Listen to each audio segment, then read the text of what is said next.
Hello everyone and welcome back to the Minecraft 1.20 Let's Play. Last time I started building a village swamp. I created a place for fletchers as well as armorers, and today I want to hopefully finish the village. So first let's start by building on this island on the other side of the bridge. I want to create a shop for leatherworker villagers, so let's start by gathering some grey terracotta, brown mushroom, and packed mud for a chimney for their cauldrons to boil water or something. I also want this to fit the theme, so of course some spruce trees need to go. While I'm here, I might as well grow some oak and birch trees. Down in the mines, I've got my moss pit, I guess, so I can gather some of that. I also want to have some blues to go with the moss, so I need some prismarine from the storage at the fishing dock. And some copper, aged and almost aged to keep away from the first orange stage color. I do want to have some orange, so I sheared some pumpkins and made jack-o'-lanterns. I've got everything ready in the shulkers now, so we can do some terraforming. Bringing up the land here to make room for the structure, I'm carving it up to create a cliff of some sort, giving this island a better shape than the generic Minecraft generation, and sloping it down on the side to bring it back to the library.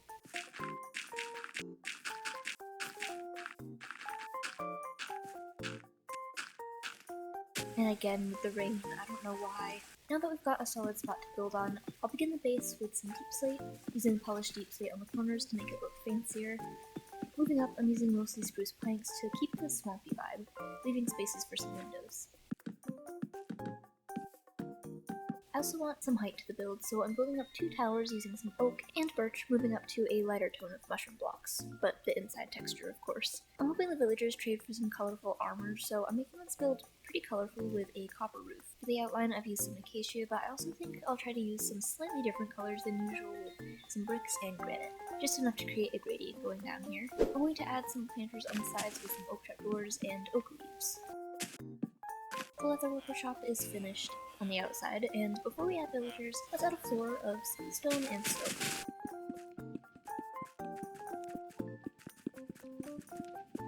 Now let's get these last few villagers in town. I've kind of had enough of messing with villagers, so these two are going to be the last 2 that I put in, and then I can move on to some other buildings where we can have some farms or just, house different animals. But these guys are in here now.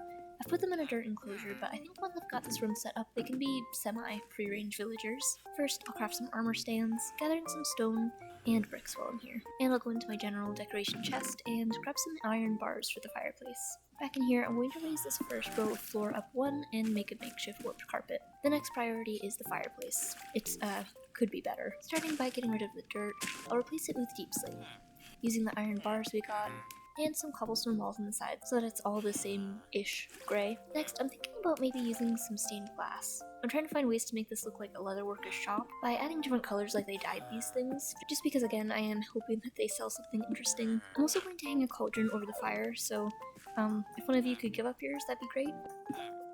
Okay, and I don't even think they can die on this, so that worked out very well. I actually feel confident enough in their survival skills that I'm going to let them out of their enclosure. And what a good dude, he already found his cauldron. I was kind of worried, but since they're let loose, I'll set up the first clothes rack here. And buy some stuff. Beautiful. Not a lot of variety, but I'm not sure what their other trades for their up are. But there's only one way to find out. Although I need to buy more stuff, so I guess we'll need some storage here ASAP. Some barrels should do the trick. Now to intentionally, kinda, bankrupt myself. Well, now that didn't take very long. I suppose I need to do some trading. For that, I'm at a pumpkin and melon farm, and I recently discovered that you can keep villagers in place by putting a flower pot on their head, and it's like my favorite thing. If they stand just right, it actually looks like they've got little hats. Anyway, back to these guys. And actually, what the heck? Look at how little buying this chest piece levels the bar up. That's like a fraction of what the other stuff was. This is probably going to take forever. A few moments later. It's been a while of trading, and I've maxed out both of their trades, and here's what they've got. They actually sell saddles at the top level, which I didn't know. Very cool though. I mean, I don't have horses at the moment, but very cool. I do want this to function as a village, mainly so we can get cats, so I'll go over to my lonely shepherd and buy some beds. And I'll even dye them for them. And it's train nighttime. Here you go, guys. Now they have a lovely bedroom. Just kidding, this place definitely needs more detailing. Starting by adding another floor. Or actually, I guess it could just be a shelf for more armor to be displayed. I feel like there should be more color in the entryway, and some stained glass should work in the corners, keeping it on the blue theme of the carpet. And Yeah, alright, I like it. For this corner here, I want it to be a workstation, so I'll set up a counter space, and I'll lower the floor here to have an infinite water source they can use. Oh no, not you, you should not be here. And both of you, okay. No, please leave, thank you. Okay, here you go, you're welcome.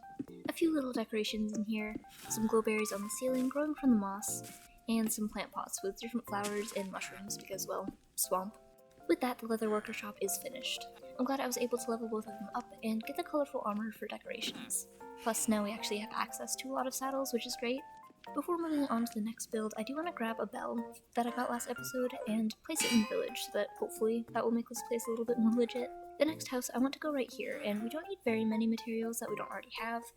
I can just raid my spruce chest, my stones chest, for a lot of blocks that I want to use, such as dorite and andesite. I smelted some netherrack down to make some nether bricks, and I can trade for lots of terracotta. We're almost ready to build now, but first I need to take down this tree. And now we can start. I'll pile up some spruce logs to create a raised platform because this is right on the water's edge. For the corners, I used nether brick to break up the spruce and have a little accent of a purple tone. The platform itself is spruce slabs. I'm using these spruce trapdoors around for a railing here that won't take up too much space, and a couple underneath as supports. I also should have a way to get up here, so just a simple spruce stairway. With some fences should be fine. Starting the actual house off with spruce in the corners, using barrels at the bottom because the black rings go with the deep slate tile base, and some grey terracotta for the rest of the wall. I'll bring in a trim on the top row to bring it out for the roof. For that, I'm doing a gradient using moss, big surprise I know, moving into cobblestone and dorite at the end. The roof is a curved shape coming out, and I'm going to fill this in with nether bricks and a little window, which I'm using a dripstone point as kind of a barred window design. The windows on the first floor I'm going to border with nether brick as well, with some oak trapdoors as the actual window part, except for this window. I want to have this one have a jack-o'-lantern and a trapdoor on the front to cover it. And just like that, there's another building added to the village, but inside this one I actually want to have a farm. Specifically a chicken farm, because I don't have one and there aren't any chickens or really any life in the area anymore. But anyways, heading to my bamboo farm to collect some blocks, and I'll have to search my chest for eggs. Well, I've got 7. We'll deal with that later. I want to set up the farm first, so I'll see what redstone stuff I've got. I don't have a spare minecart I can use, but I do have this old bamboo farm here at the barn that doesn't need to be here anymore.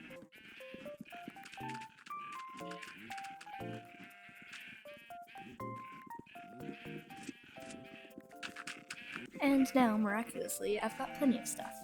To my understanding, chicken farms don't require a lot. I'll just get some glass, and I can set up the chicken's chamber with a minecart. Well, unless I'm actually doing this stupidly. Will hoppers pick up something like this? As it turns out, it can. I guess my bamboo farm probably could have been spared. And now, for these 7 eggs to just hatch both of the chickens that I need for this. Crap. I guess off to adventure for the elusive creature, the chicken. Maybe the birch forest will have chickens. There's a sheep. Hello. Here, chickens. Oh, chicken! I've been looking everywhere for you. Come with me. Now where's a friend for you? Yay, second chicken. Good to kidnap you. I've done it. Now just to get both of them all the way back home. I might have collected more chickens on the way, but we made it. Now I know you guys are used to nice forests and fields, but not here, I'll be honest. Now just get in the box. You know what would have been useful in this situation? Seeds. Seeds would have been very nice. Okay, it was a process, but they're all in. It's not the best situation for the chickens, but I'll give them a little light and set up a storage system. Just so this isn't completely empty in here, I'll put a few tables and shelves in. I think that's a good enough interior for some chickens. We've also got this porch area which I can put a few crates and tables on, as well as a couple of plants. And that's the makeshift chicken coop slash house slash secret farm done. Over on this side by the dock, Actually, wait, I just realized over here that this is where I left my crafting table and stone cutter. I thought I lost you. I literally made another one. The heck, always, why? Anyways, as I was saying, I want to add more buildings to fill this wide open space. I've decided to lean further into the swamp style and build some little mushroom houses. I'm trying to use mostly the same blocks and colors that we've used so far, with a deep slate bottom and birch walls, with a little bit of oak wood for a little gradient. The first mushroom house has a blue roof, also with a gradient. I used cherry logs with warped logs moving up into the warped wood and lighter blues of the prismarine. The other house is greener with some orange windows to theme this off the glowberries. The roof is a similar gradient to the chicken coop with cobblestone, andesite, and moss. These two houses aren't very big, but they do have some space, and because I don't want to leave the inside blank, I want to make this a mini aquarium. I happen to know that there's a cave we discovered while building the library. I think that was the episode that extends out all the way this way. And if I dig down here, I should eventually hit that cave. Eventually. Maybe. I've hit something. I don't think this is it. It's too small. We keep going. Yes, this is it. Okay. Look at all of this space. Now I should be able to, if I can find a glow squid, lead it up this tunnel, filling it with water as I go up so that I don't drown. I have forgotten how difficult and just weird squid are. This is going to be a task. I mean, look at that. They literally just swim through walls. Why? Okay, I've got him to ground level. I'm worried about leaving him and him despawning. I should have thought ahead and bought a name tag, but I'll get one now. And I declare his name to be Sir Chucklefish. No, oh no. It took me so long to get that squid. He was just too perfect for this world. Anyways, here we go again. Perfect, I will buy some glass and collect some tropical fish from the turtle pond.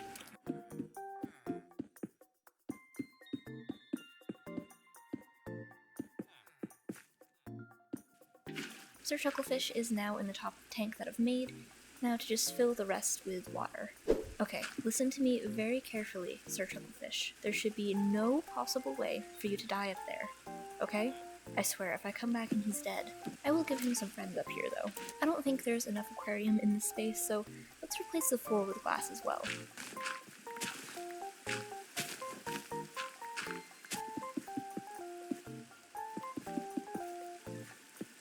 To get rid of the dirt underneath the deep slate, I'll just turn it to mud real quick.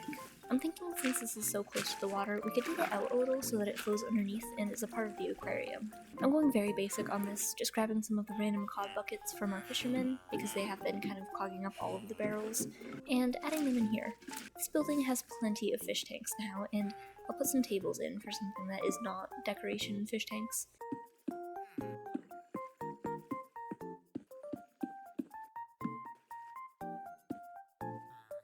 But for some extra items in here, I'll go over to our turtles to breed them and take their eggs for shelf decoration. Sorry about that. This makes for a cozy little aquarium hut in here. And now moving on to the other mushroom. In here, I want it to be my new moss farm so that I don't have to keep going all the way down to my mine and keep falling into random mine shafts.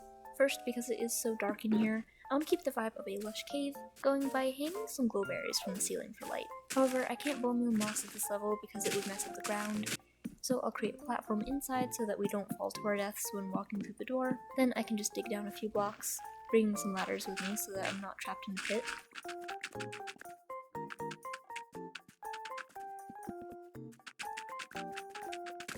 Hopefully this is a good level to start farming moss.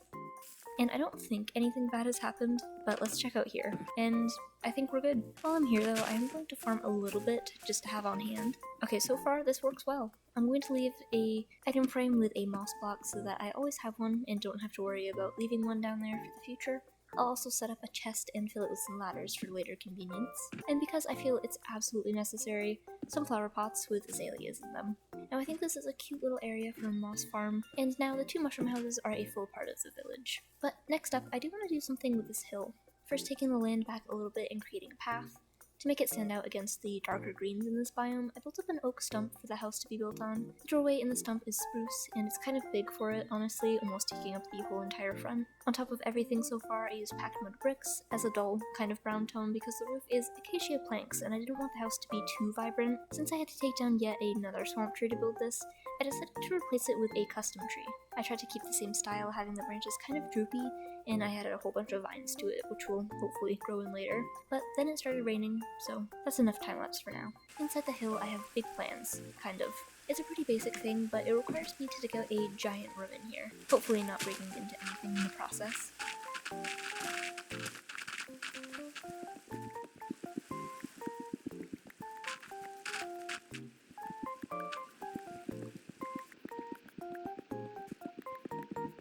The reason I've done this is to have a place to age all of my copper. It's something I should have done a while ago because the makeshift aging spaces don't work well, or I just end up putting unaged copper in builds and waiting decades for it to age. But this project means that I need more glass. Okay, I shouldn't need any more layers than this from my copper, hopefully. Although, I've just realized they need 4 blocks up and down as well, which means that the floors all need to be 3 blocks apart. Hang on.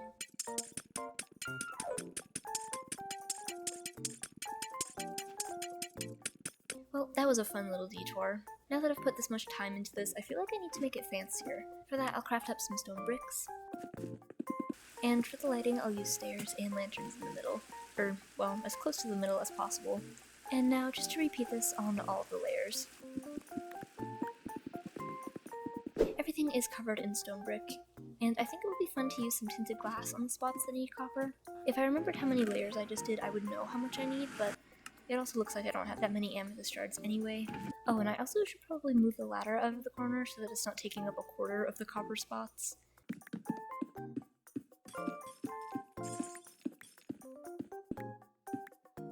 Finally, this place is ready for copper. So I'll gather my copper chest and the copper from my old aging room. I don't have very much unaged copper, but there we go. This was worth it, I promise.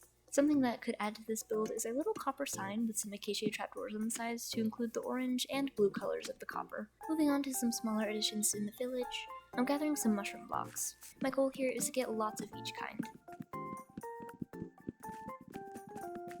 as well as some dorite and quartz.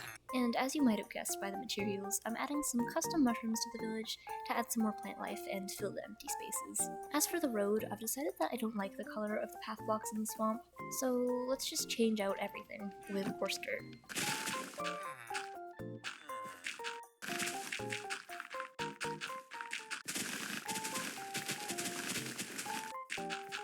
That makes the path look so much better. I just thought the path blocks were way too bright. I do want to dot some rooted dirt into this though as some extra texture. One final step for the path is bone milling some grass to smooth out the edges, and I need new shears. I can just dot these along the sides to smooth the green into the path some. That's finished. It's got a very overgrown feel, which kind of fits. And just don't mind the squid.